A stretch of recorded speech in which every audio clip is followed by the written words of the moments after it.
Welcome to In Search of Catholic School Excellence, the show where we spotlight the programs, people, and practices making a real difference in Catholic education today.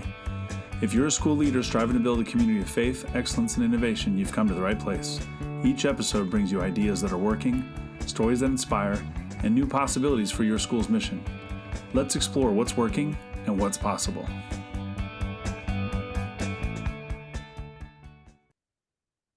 Welcome back, folks. Another episode of the podcast here. We have our summer series where we're talking about great books, and we're bringing on friends from all over the place to talk about those books and share their experiences with them. So this week, I'm joined by Erika Bryant of Piece of Cake Marketing, who I've met through the network, which is a group of like-minded folks who want to see each other do well in business. Is that a good way to explain the network? Yeah, I'd say it's for consultants, solopreneurs, entrepreneurs, and other people who are in business who want business besties or a no competition zone. They just really want to get together and gather and do really cool things and see each other succeed. I never would have come up with that, but that's exactly what it is. That's exactly it is. I met lots of folks who've helped me organize my thoughts about business, and I've been able to share my thoughts with them about their business. So it's been a great thing. And Erika is our fearless leader. So today we're talking about Mindset, the book by Dr. Carol Dweck, which I think is something we all probably read a long time ago. I feel like it's one of those books that everyone thinks that they read, or they're like, I'm not sure if I read it, but it's so part of our kind of society and the discussion of this that everybody thinks they've got this thing mastered. And as I was just rereading it again to prepare for our conversation, I came up with a whole different ball of wax, especially with the idea that it's not just people are fixed or people are growth mindset oriented, but that we're in both of those places all the time. So I'm excited for us to dive right in. What's your reaction to this book, or how has this book been a part of your business, your life, etc.? Yeah, I read this book many years ago, probably maybe around the time that it came out. And the concept really felt like it hit home for me in a very easy way of, oh, okay, that's the thing. And what I found interesting about it was not only did I feel like I could understand the concept, but that I could also integrate it. It's a very easy thing to integrate and just to bring awareness to how you're operating, and not only how you are doing so, but also how others might be doing so. So you can spot it in other people and then recognize how that might be directing the conversation that you're having and then scoot around that. So it has been a lovely journey of self-discovery for me and in all the books I read and all the ways in which I participate with Mindset, but truly to know what the framework is and then be able to integrate it and spot it and be able to navigate life through that too. Yeah, I feel like it's really easy to label things or to see things through this lens when it's somebody else's, and you have to catch yourself doing the same thing for yourself, right? And I think that's the real trip up, is that it's really easy to label one thing or another, but sometimes maybe fixed mindset might help us preserve ourselves, right, in the moment, right? So that it has its time and place. But how do you keep that in perspective? How can you get somebody else to help you bring that in? I guess, do we all need accountability partners for our mindsets? I mean, that's 100%. I'm on board with that. But to your comment about it being black and white or a spectrum or whatnot, I think that sometimes we have a fixed mindset in certain areas and a growth mindset in other areas. For example, if we look at some of our beliefs in certain areas, we might feel more fixed on those particular areas because of what you mentioned, like fear, and different things that might be threatening, or we might need to preserve ourselves in the moment. And so I don't even think of people being like one in one way. I feel like people have maybe a fixed mindset here and a growth mindset here, and maybe it's broader or smaller in different areas based on what might be happening in those areas. I think it also can be related in terms of timeline and where you are. So for example, if I'm talking with a business owner who has maybe 10 years under their belt and they're like, I've always done it like this, and this is the evidence that I'm seeing is showing me that this is going to work, they might have more of a fixed mindset about that particular thing, and they may not see that it's holding them back, versus somebody who's a year or two in their business as, yeah, give me all the goods. I'm ready to expand. I'm ready to whatever. So it could be on a spectrum of where you're at in your journey, whether it's business or parenting or religion or whatever, friendships or whatever you're working on at the time. Yeah, I like the idea of the timeline. When I think about it, I mean, most of the folks who are listening are in education, and maybe the number line is also another good way of looking at it. But if this started off with looking at abilities, right? So that this idea that we have an ability to be able to do something, we have a fixed ability, or we have the ability to grow our abilities, right? To build skills. And no matter what area you're talking about, you start off somewhere on that timeline, somewhere on that number line, and it's really about how can you get better, how can you grow, and your growth, you might grow 15%, and that might still be at the back of the line, but your 15% could be at the front line. It doesn't really matter. It's your growth, right? And I Mhm. think one of the things I like to say in lots of our podcasts, we talk about getting 1% better, right? If our career is going to be 40 years, right? If you can get 1% better every year, then you're actually getting somewhere, right? As opposed to feeling like we're stuck in the same place all the time. But that's, I think, having that idea that we might end up at different points on that number line, that timeline, but as long as we're progressing, then we're chasing the right things, right? Mhm. Absolutely. To that end, in my advisory services that I do with my business and the people that I coach, one of the things that I tell them to do, actually, there's a bunch of things that I could think of that I tell them to do that would be relevant. But one of the things that I tell them to do is track their success. And Hmm. a lot of people will just come in with oh, I had this particular success and it's a closed deal or a dollar amount or something that is at the very end of that line. And one of the things that I really appreciate about Carol Dweck's research and in this book is how she talks about praising ourselves for the effort that we've made along the way. Hmm. And recently, actually, I journal a lot. Hmm. And I have one journal that I will journal in and then I'll get another one, etc. But I don't normally carry two journals with me. But recently I started carrying two journals and I have one journal that is just a success journal. And it is not success like you think, the end result. It's Right. more of all the little itty bitty things, all the little tiny decisions that I made differently. I chose this instead of this today, or I experienced this, or I vacuumed the floor, right? Who wants to celebrate vacuuming the floor?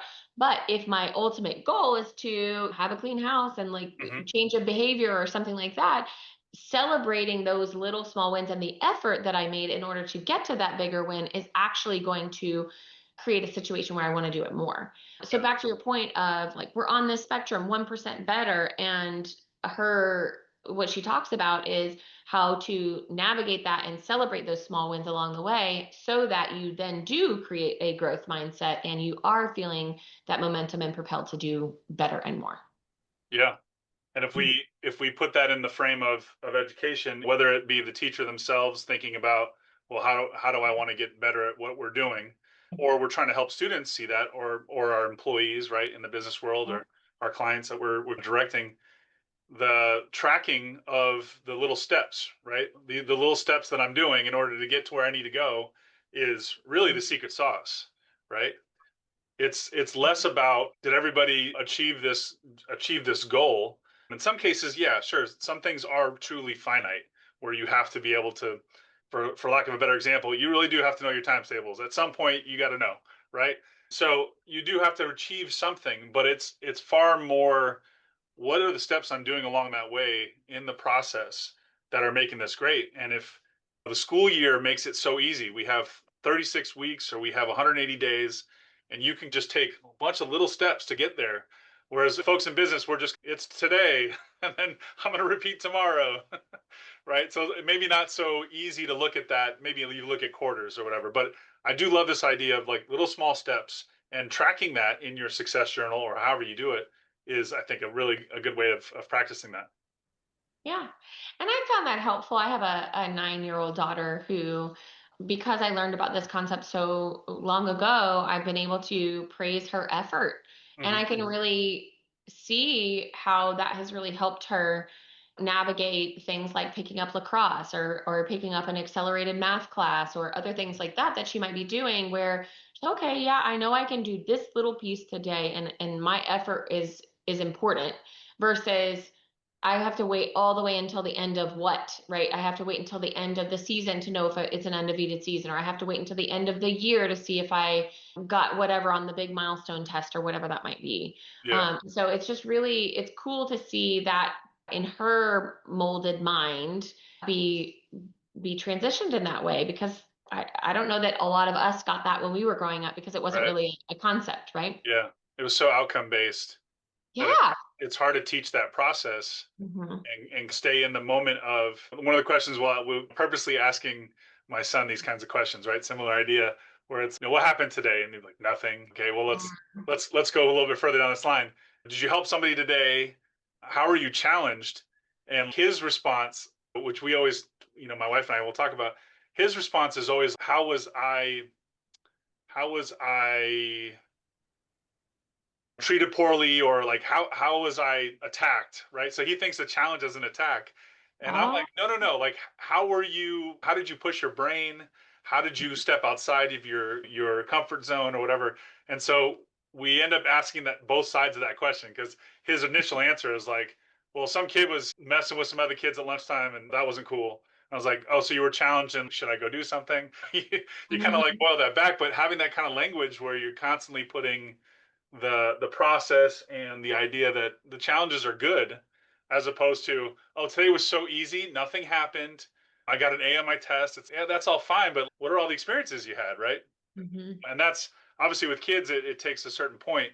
With adults, the same thing. If I had the same day every day, I think I'd be gone already. I just can't. I need a challenge. I need a change.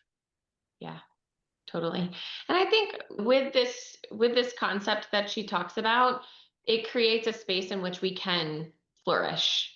Right? It creates a construct where it's, oh, okay, if there is something that's challenging, I can move past it because I have a growth mindset, because I have this awareness about what is happening. Oftentimes people, I say, like, fear exists in the dark. If you can't acknowledge a thing, of course it's going to be scary. But the minute you can shine a light on it and get some understanding to it, and use your body intelligence and the way in which you're thinking about these things, it becomes less scary to Hmm. know, oh, okay, I can meet that, and I can meet that with a growth mindset, and I can, right, and I can use these tools that I have at my disposal, instead of thinking that it's scary and being fear-based always. And Yeah. so it's, I think it's a really good tool to help navigate those different aspects of childhood and even into adulthood too. Yeah. Speaking of navigating that, how have you developed or have you used any strategies that when like you realize that you're in that fixed mindset that you can kind of like pull yourself out? Yeah. I actually use a framework by Gabby Bernstein called the Choose Again method, and she talks about it a little bit in her content, but it's acknowledge the thought, forgive yourself for having the thought, and then choose again. And you choose something that is also true, but in a version of whatever that might look like. I would have to say that acknowledging the thought is probably 80% of Yeah. the run, right? And it's stopping yourself in the middle of that, and being able to recognize what's happening, and then the shame and blame that comes behind that Mm. is why she talks about forgiving yourself for having that thought, because we don't even want to go there, and then choosing again to be on a better path. For the stopping myself and the awareness, that has taken so much intentionality over the years. Yeah. So many different coaches and different people that I've talked to that are really, that have helped me understand where my blind spots are, and Mhm. helped me understand, oh, okay, yeah, I tend to go to this area, and I need to, right, and I can use that here, and I can use that here. And just through a lot of intentionality, I've been able to use that method and many other methods to get myself on track to where I can notice what's happening and then do something about it. Yeah, that's so hard. I feel like I definitely don't have that. It's so easy to go from 0 to 60, right? And you're just like, I'm already beyond that. The thing that I would typically use, or I would take a step further back. So I grew up in a Salesian place where everything is about prevention, right? And Mm. so if I think about using tiny experiments, or even Noah Kagan's Failure Olympics, Mm-hmm. where you're practicing very small versions of these things in a safe environment so that you build up that muscle towards to be able to beat it, like the Princess Bride, where you drink the poison slowly over years type thing. No. So whether we do this with our businesses or teachers and students in the classroom, the tiny experiment where it's, can I try this thing and can I fail and does it not matter quite so much yet? As opposed to, do I have to make that kind of decision or do I get confronted with that kind of level of thing in the biggest possible moment? Right. And I think that's, if we spend a lot of time at the beginning, especially young in our careers or young in our learning, that we're trying things out, that it's safe to fail, it's not a big deal, that we can slowly start to get out of that discomfort of failing. And even one of the little offshoots of this book is a book for kids. So how do kids work on their growth mindset? And it talks about fail is an acronym for first attempt in learning, right? Mhm. So it's okay. That was just my first try. It was Yeah. my rough draft, and I really like that because it's true. If there's low stakes to it, then I can try a bunch of things and I can do well with it. And similar with the failure Olympics, if I go to Starbucks every day and ask for a free coffee, maybe they'll give me one, but I'm also not going to feel the pain of having them say no because I'm going to be so used to it, and I might even have fun with the way I'm going to ask for that every day, right? And so this idea that we have these little tiny experiments to play with, hopefully build up some resistance to that mindset and be able to stay in the growth mindset versus having to recover from it. Hmm. Yeah. Yeah, I think once it's integrated and once it's something that you can tune into at any given time, Hmm. it's so much easier. I think diving into some of those tiny experiments or just going into it and be like, all right, I'm just going to learn this and dive into it.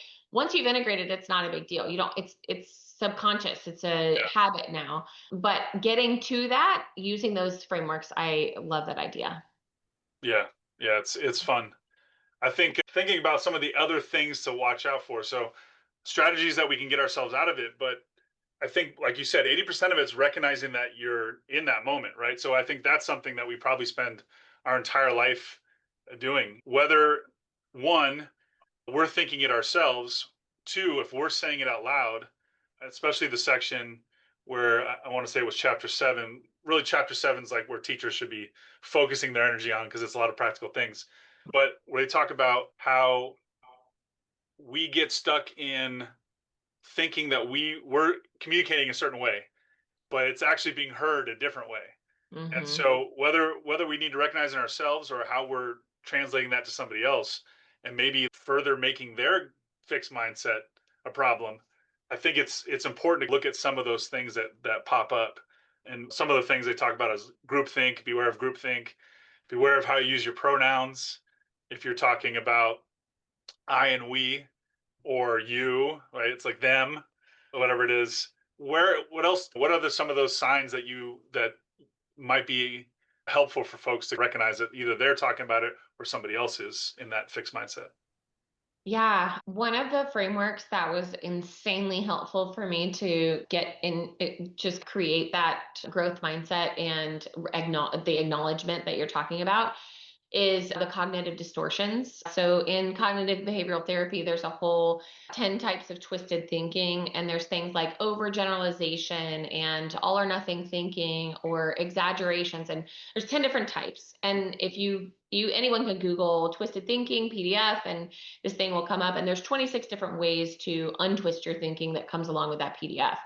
And acknowledging the different types of thinking actually is extremely helpful. So, for example, a fixed mindset is going to be probably on that list of cognitive distortions. So, do you go to all or nothing thinking immediately? Mm-hmm. Is there only two different outcomes? And if so, how can you untwist your thinking? Can you think in this different terms to see if there's something else that might be possible?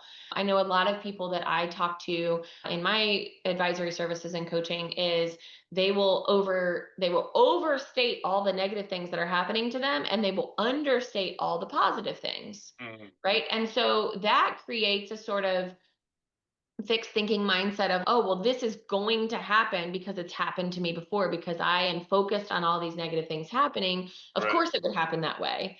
And it's, well, you talked about this problem that you have for 45 minutes. And then when I'm like, hey, what's the success? You actually had three really big successes, but you skipped over them very quickly. Yeah. So how can we not discount the positives, right? Going into that and noticing that we're discounting the positives, and then blow those up a little bit more so that we're talking about the effort that we made, and even if it didn't work out the way we wanted it to, but all the really cool things that happen. So to your question, I think it's, can this framework be combined with other frameworks that Right. create a situation in which you can recognize it much easier than all the different ways you might be in a fixed mindset. And then I think the other thing to recognize is one is not bad or good or otherwise. It just is, Yeah. right? So your fixed mindset, sometimes it's necessary for you to be there. And a growth mindset, sometimes it's necessary for you to be there. And not one is not better than the other. Yeah. Yeah. The negative self-talk can really be, Mhm. well, it can be damaging on so many different levels, but that'll keep you in that place, right? So recognizing I want to say it was James Atticher, I can't say his name right, famous writer. Anyway, his challenge to folks was like, try not complaining for 7 days, right? And you'll never get through it, but it'll be great chasing that deal, right? Because we complain, and whether that be projecting on somebody else, like it's their fault. Once again, fixed mindset. Somebody's happening to me, something's happening to me, or I'm terrible and it's all happening to me, is that doesn't do us any good, right? So like that's a pretty big sign that something needs to happen. So flip that on its head. What about some ways, like how do we create the environment where, like, once again, we're trying to recognize this in ourselves, but whether in our businesses with the folks that we're on our team that we're working with, or in a school, a classroom, the staff, the administration with the families, etc., how do we create an environment where we're more likely to be in those happy places where we can think with a growth mindset? Yeah, I think when people are responding, they are responding from a place of their beliefs, Hmm. right? So it's beliefs turn into thoughts, thoughts turn into words turn into actions. And so oftentimes it's word choice that creates that lands with somebody that Hmm. either pushes them in a growth mindset or pushes them in a fixed mindset. And so really being cautious about our words and how we're thinking about it, but not just, it doesn't start with the words, it starts with the thoughts. And then Right. even before that, it starts with the beliefs. Yeah. And so I think examining our beliefs, do I believe that this kid in front of me is giving me a hard time? Or do I believe that this kid in front of me is having a hard time? If Hmm. I believe this kid in front of me is having a hard time, the way I'm going to approach that Hmm. is going to be very different and probably going to be more growth mindset oriented than if I'm like, well, this kid is giving me a hard time, and then now I'm on the defense, right? Right. And I would say that giving me a hard time is actually a fixed mindset, because there's 100 million other different possibilities that they could be doing other than giving you a hard time. And so Yeah. sometimes just recognizing, and I love Dr. Becky's work on this, and some of the other creators like Big Little Feelings, and there's a Hmm. bunch of creators online who talk about these different small little mindset shifts that will help you, it'll change your beliefs so that the words then become different, and you don't even, it's subconscious because beliefs are really deep seated in there. Yeah. That self-reflection, the kind of looking in and saying, what am I? What do I really think about this? And it's not just, she talks about in the book about the fake growth mindset, where people are like, this is what people want me to say, or this is what enlightened people say, and therefore this is what I should say. But no, I need to Mhm. internalize that. It really needs to be a part of who I am. Therefore, what comes out naturally is already that kind of way, right? And then all of my communication is is with thought. The communication's coming out with that kind of open and growth mindset, for lack of Yeah. another word, right? Another phrase. It's more about calibrating and getting yourself set so that that's what naturally comes out, right? Yeah. You're leading with curiosity. I think Right. curiosity might be what you were looking for. Is like, Yeah. if I can lead with curiosity, the outcome is going to be so much better than if I Yeah. go in with knowing what this kid is doing, or knowing what this person is doing, or no, right? I'm coming in with preconceived judgments Right. about, right?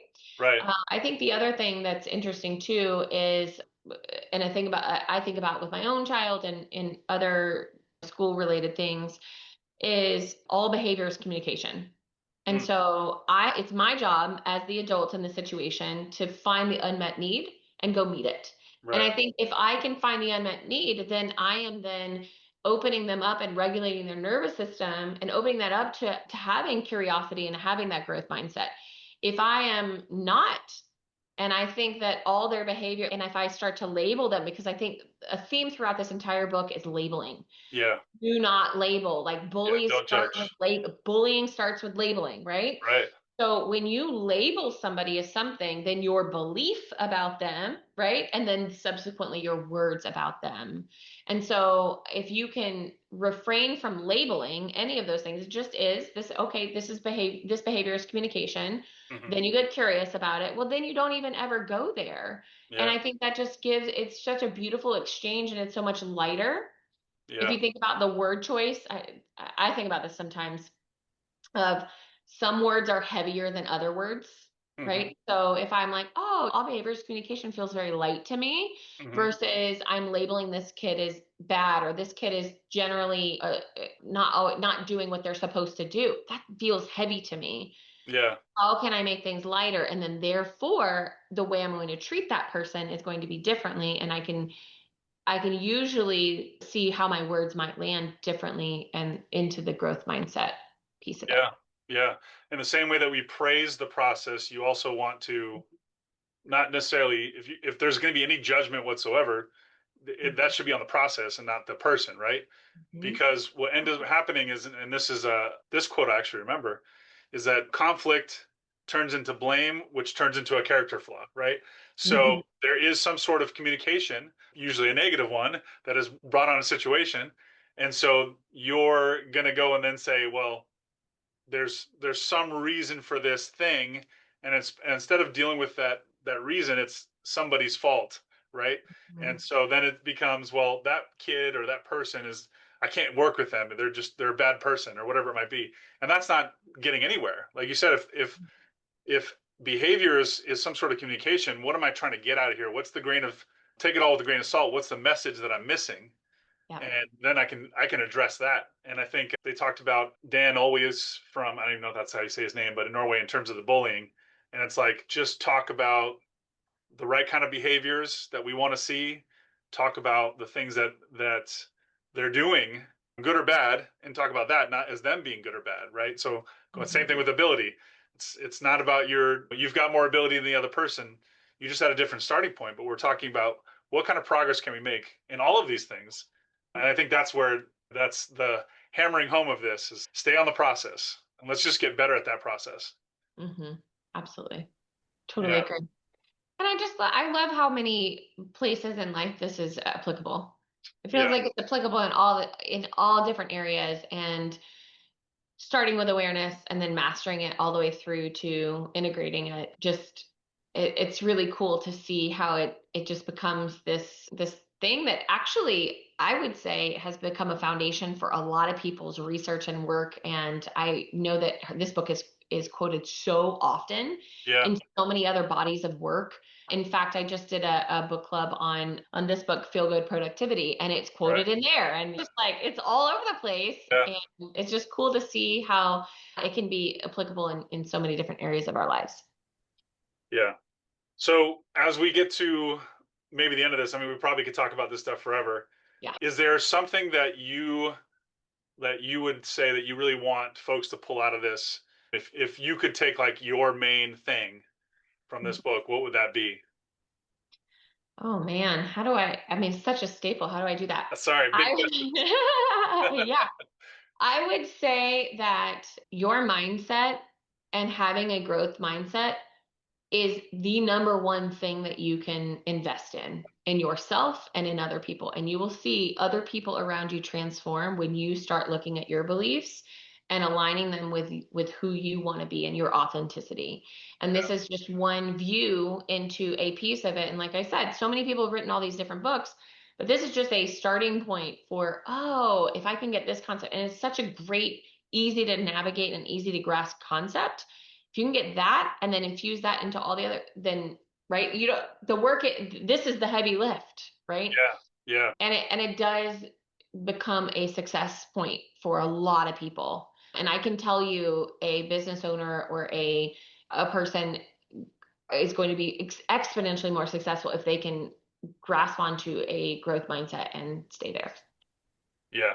Yeah. I love the idea that we're in charge of what we get to learn, right? So Mhm. if you don't take charge of that, then You're letting somebody else dictate who you are and what you'll become. So I Mhm. would say my thing that I pull from this, and I use this a lot, is that learning how to learn is probably the first thing that we all need to do. Of course, you have to learn some things along the way, but at a Mhm. certain point, especially in middle school and high school, when kids start to fall out of love with the daily stuff that they're doing, it's if they learn how they like to learn and how they can learn and get more and more tools in their tool belt, then that's really the best thing we can do for them. And I think for adults too, if we don't know how we learn, if we don't know how we want to operate, how we want to engage with other people, then we're going to have a really hard time. So investing the energy and figuring that out for ourselves, and as the adults in the room, we've got to give people tools, right? Mhm. I know that you've definitely given lots of tools to all of us folks trying to figure out our own things. So that's the job, right? That's the job. Mhm. Yeah. Perpetual learner for sure. Yeah. That's I mean I love all these books, and I appreciate the book clubs and et cetera and all these things. It's so much fun to keep learning. That's what we're Mhm. after here. So Agreed. as we're done here, tell us a little bit more about Piece of Cake Marketing and the network. Yeah, so Piece of Cake Marketing is my consulting firm. It's been around for quite some time, and I help people with strategy and all kinds of different advisory services to help them have a better business. Sometimes solopreneurs, entrepreneurs, and companies up to 10 million without a marketing team. In addition, I also run a whole bunch of different groups and this Slack network called The Network for solopreneurs, entrepreneurs, and consultants who want to just have a community, like I mentioned earlier. I do lots of different events, speed networking, book clubs, in person events, and things like that. And it's a free community to join.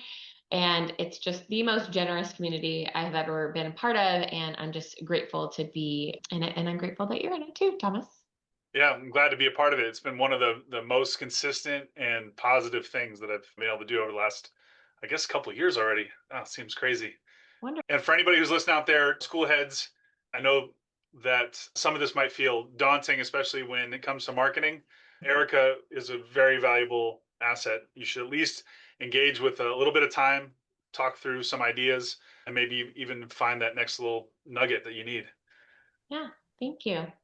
Well, thanks for joining me today and for sharing your ideas and thoughts about mindset. It's always fun talking books with you, and talking any business with you is always good. So maybe we'll have you back for another book another time. Would love it. All right, see you next time. Thanks. Thanks for joining us on In Search of Catholic School Excellence. We hope you heard something inspiring or something you'd like to try at your own school. Please share this episode and leave a review to help others find us. To see how we can support your journey toward excellence, visit ilovemytechteam.com. Until next time, celebrate what's working and keep reaching for what's possible.